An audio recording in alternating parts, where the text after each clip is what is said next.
Halo semua, pada kesempatan kali ini saya akan menjelaskan mengenai penerapan metode regresi linear sederhana untuk prediksi persediaan obat jenis tablet. Saya Vincent Nyata dari Program Studi Sistem Informasi. Lalu, apa latar belakang dari penelitian ini? Nah, dalam kefarmasian itu sendiri terdapat beberapa aspek penting. Salah satunya adalah persediaan inventory. Oleh karena itu, diperlukan pengelolaan yang baik yang berfungsi untuk menghindari terjadinya kenaikan harga obat yang sulit diprediksi, memenuhi kebutuhan pasien supaya tidak terjadi ketidakpuasan pasien, ataupun menghemat pengeluaran itu dapat dari diskon dari supplier dalam pembelian jumlah obat tertentu. Lalu, objek penelitian ini sendiri adalah Klinik Teluk Banten yang berada di Jalan Kampung Margasari, Desa Margasari, Kecamatan Pulau Ampel, Kabupaten Serang Banten. Di mana Klinik Teluk Banten ini sendiri sedang beroperasi setelah beroperasi selama 9 bulan lamanya. Serta terdapat suatu farmasi dalam klinik tersebut yang menjual berbagai macam obat, misalnya saja puyer, tablet, dan masih banyak. Di mana klinik tersebut belum memiliki sistem prediksi stok obat supaya menghindari terjadinya kebocoran stok obat. Oleh karena itu, objek ini sangat cocok dijadikan penelitian dalam contoh kasus ini. Lalu bagaimana dengan solusi untuk masalah yang dialami tersebut? Nah, oleh karena itu diperlukan adanya suatu sistem untuk mengidentifikasi atau prediksi stok obat itu sendiri menggunakan metode regresi linear sederhana atau simple linear regression, atau bisa juga disingkat sebagai SLR, di mana untuk melakukan peramalan atau prediksi stok obat yang diperlukan dengan memanfaatkan data catatan transaksi penjualan di dalam bentuk buku besar yang sudah dicatat oleh klinik tersebut selama beberapa periode dari 9 bulan itu sendiri, di mana obat tablet atau ibuprofen sebagai objek uji cobanya. Nah, untuk metode regresi linear sederhana ini sendiri merupakan sebuah metode yang digunakan untuk membandingkan antara variabel dependent dengan variabel independen, di mana suatu variabel pasti memiliki hubungan antara variabel lainnya karena tujuh menggunakan metode regresi linear. Nah, berikut merupakan rumusnya, di mana diperlukan suatu konstanta serta koefisien regresi serta variabel dependen, yaitu merupakan prediksi stok obat itu sendiri dengan variabel independen, yaitu periode mingguannya, entah itu minggu pertama, kedua, sampai misalnya saja katakanlah minggu ke-30.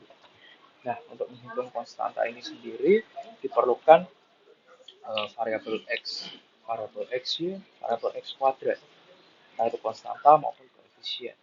Di mana untuk menghitung konstanta ini sendiri, keseluruhan penghitungan dari variabel Y dikali dengan keseluruhan variabel X kuadrat dikurangi dengan variabel X dikali variabel XY dibagi N dengan jumlah seluruh variabel X kuadrat dikurangi jumlah keseluruhan variabel X kuadrat. Sedangkan untuk menghitung koefisien itu N dikali dengan keseluruhan variabel XY dikurangi keseluruhan jumlah dari variabel X dikali jumlah variabel.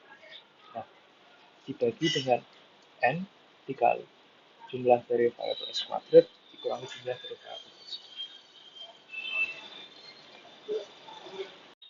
Lalu bagaimana dengan proses penelitian ini sendiri? Nah, proses penelitian ini sendiri dimulai dari identifikasi dan perumusan masalah, di mana untuk melakukan hal tersebut dilihat dari bagian pencatatan mengenai masalah dari klinik tersebut, proses survei langsung, maupun dilihat serta dari penelitian sebelumnya dengan objek yang berbeda. Nah, untuk pengumpulan data sendiri dilakukan observasi, wawancara maupun studi literatur langsung ke klinik dokter tersebut. Setelah itu, berdasarkan data-data yang dikumpulkan akan dimasukkan ke dalam analisis menggunakan metode regresi linear sederhana yang akan menghasilkan sebuah tabel di mana jika setelah diuji validasi, bila mana data tersebut tidak valid, maka akan dikembalikan untuk melakukan analisis ulang menggunakan metode regresi linear sederhana itu sendiri. Bila mana data itu valid, maka akan dicetak menjadi hasil prediksi dan implementasi hasil prediksi pada perubahan tersebut. Di mana pada gambar bagian yang slide ini, bagian sebelah kiri itu merupakan flowchart dari sistem pendataan yang masih dilakukan secara manual oleh klinik Teluk Banten tersebut, di mana pada awal pasien membawa surat resep dokter, surat rujukan, di mana surat rujukan tersebut akan dicek dengan stok obat, apakah stok obat itu tersedia atau tidak, dan bila mana obat itu tidak tersedia, maka akan dikembalikan kepada konsumen. Namun bila resep dokter itu tersedia, maka akan dilanjutkan proses validasi, diberikan nota pembayaran yang akan diberikan ke pelanggan, lalu pelanggan akan memberikan konfirmasi dan masih melakukan cek validasi yang begitu rumit sistemnya, dimana Anda bisa lihat di sini.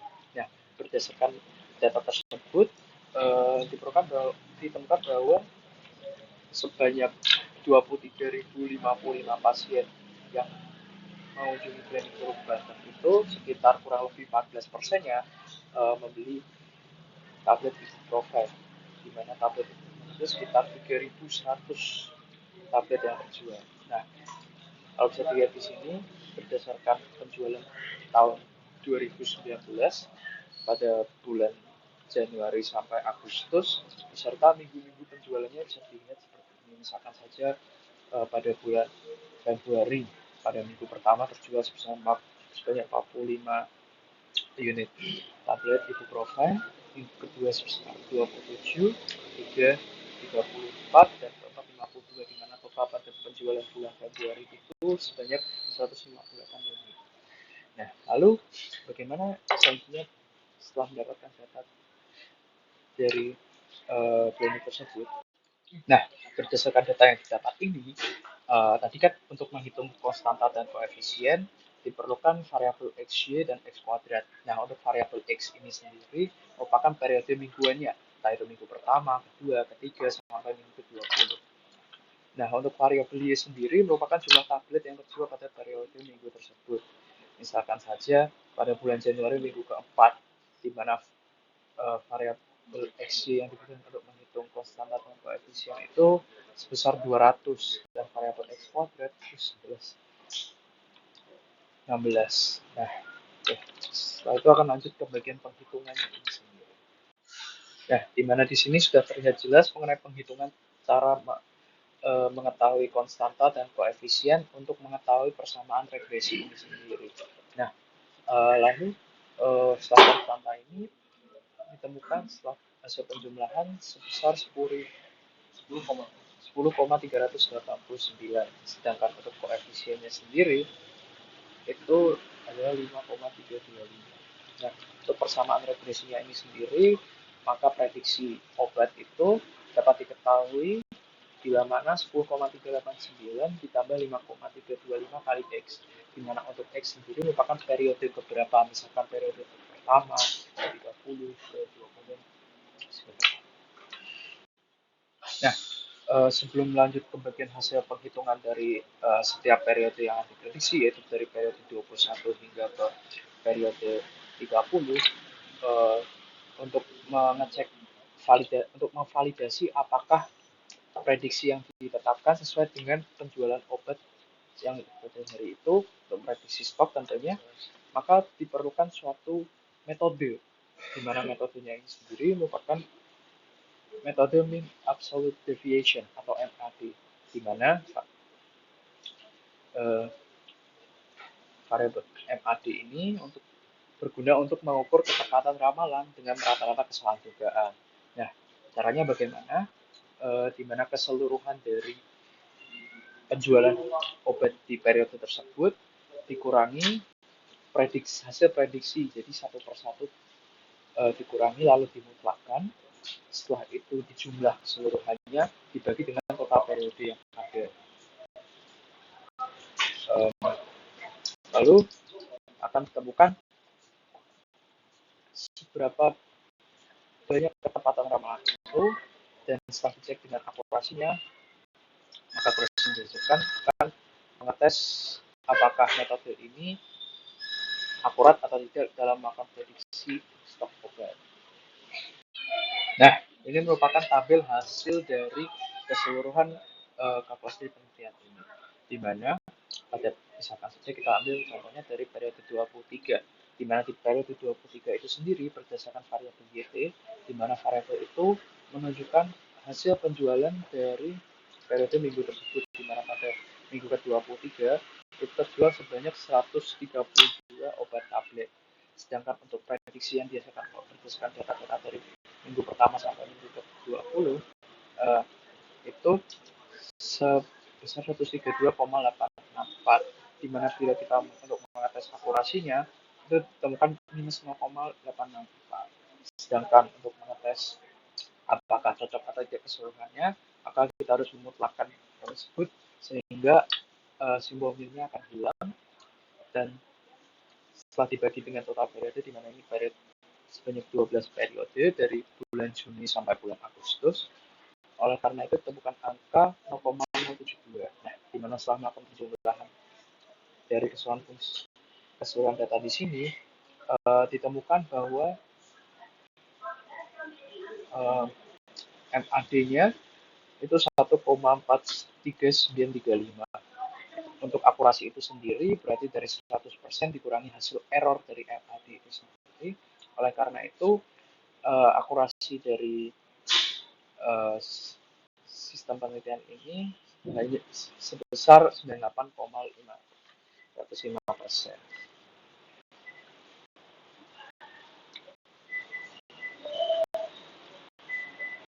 Nah, lalu apa kesimpulan dari penelitian ini? Di mana setelah tadi adanya rumusan masalah bahwa arsip data penjualan yang dimiliki oleh Clinical Banten mulai obat ibuprofen itu tidak dimanfaatkan dengan baik untuk membuat sistem